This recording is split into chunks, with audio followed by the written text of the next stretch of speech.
হিঙ্গলগঞ্জের তৃণমূল নেতার বেআইনি নির্মাণকে ঘিরে তুমুল উত্তেজনা। অভিযোগ, হিঙ্গলগঞ্জের হেমনগর বাজার এলাকায় সরকারি জমির উপর বেআইনিভাবে একটি দোতলা বিল্ডিং তৈরি করা হয়েছে। সরাসরি অভিযোগের তীর তৃণমূল নেতা বাবু বৈদ্য ওরফে দেবব্রত বৈদ্যের দিকে।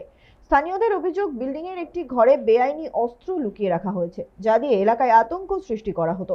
তবে বিজেপি ক্ষমতায় আসার পর থেকেই অভিযুক্ত নেতা এলাকা ছাড়া বলে জানা গিয়েছে।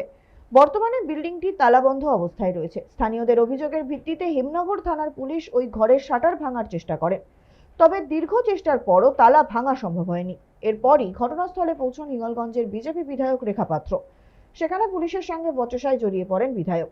রেখা পাত্রের দাবি, অবিলম্বে তালা ভেঙে ঘরের ভিতরে কি রয়েছে তা সকলের সামনে প্রকাশ করতে হবে। শেষ পর্যন্ত পুলিশ আশ্বাস দেয়, পুলিশের উপস্থিতিতে এবং বাবু বৈদ্যের পরিবারের কাউকে নিয়ে ঘরের তালা ভেঙে তল্লাশি চালানো হবে। তখন ওখানে কেন পারবে না? আর ওটা পিডাব্লিউ জায়গা, সরকারি জায়গা। সেটা আমি তো প্রকার করতে, আমি জমির লোক। আরে জমির লোক নয় তো উনি কি করে পারমিশন হলেন? উনি কেন পারমিশন দিলেন? তাহলে আমি বাধা দিচ্ছেন কেন? প্রশাসন যখন ভুলে যাচ্ছে যে সরকার পরিবর্তন হয়েছে, আমাদের নিরপেক্ষ থেকে আমাদের আইন অনুযায়ী কাজ করতে হবে। আমি বিজেপি করেছিলাম, বিজেপির বুদ্ধি পড়েছিলাম। বাবুবতী আমার বাড়িতে গিয়ে বলে যে তুই যেন বিজেপির বুদ্ধি বসবি না, তুই যেন ভোট কেন্দ্রে যাবি না। আমার পুরো ফ্যামিলিটাকে উল্টো পাল্টা কথা বলে আমাদের থামিয়ে রাখে। আমি বলেছি আমি বুদ্ধি যাব, আমি আমার ব্যক্তিগত ব্যাপার, আমি কি করব সেটা আমার ব্যাপার, তুই কি করবি করে নিস বলে আমি বুদ্ধি বলেছিলাম। আমাকে মেরেছিল, আমাকে ঠেট দিয়েছিল, আমার বউকে মেরেছিল।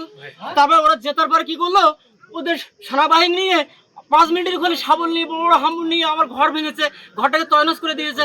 দেখুন, এখানে বাবু বৌদির নেতৃত্বে এখানে কোর্ট বসে, যে সামনে পিডাব্লিউর একটা জায়গা, খাট জায়গা, সেই জায়গা দখল করে সেখানে দুতলা দোকান দিয়েছে।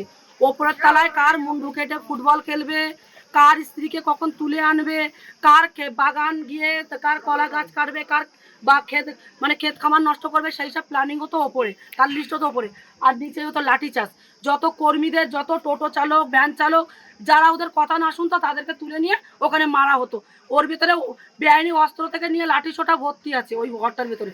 আজকের পুলিশ প্রশাসন এই বাবুবদ্দির আজকের নেতৃত্ব দিয়েছে এই পুলিশ প্রশাসন, এবং হাসনাবাদ এসডিপিও পর্যন্ত ওনার নেতৃত্ব দিয়েছে।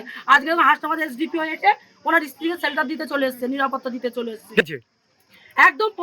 এখানে হেমনগর কোস্টাল থানার যে বড়বাবু, উনি বলে দিলেন যে আপনারা চান আমরা এখান থেকে থানার থেকে আমরা স্টাফেদের পাঠাচ্ছি, কনস্টেবল এবং স্টাফেদের পাঠাচ্ছি, তালা খুলুন কিংবা ভাঙুন, আপনারা যান বলে পাঠিয়ে দিয়ে আজকে এখন মেজবাবু এসে তালা ভাঙছে। হাসনাবাদ থানার এসডিপি এসে বলছে তালা ভাঙচুর করে বেআইনি। বেআইনি কি করে হয়?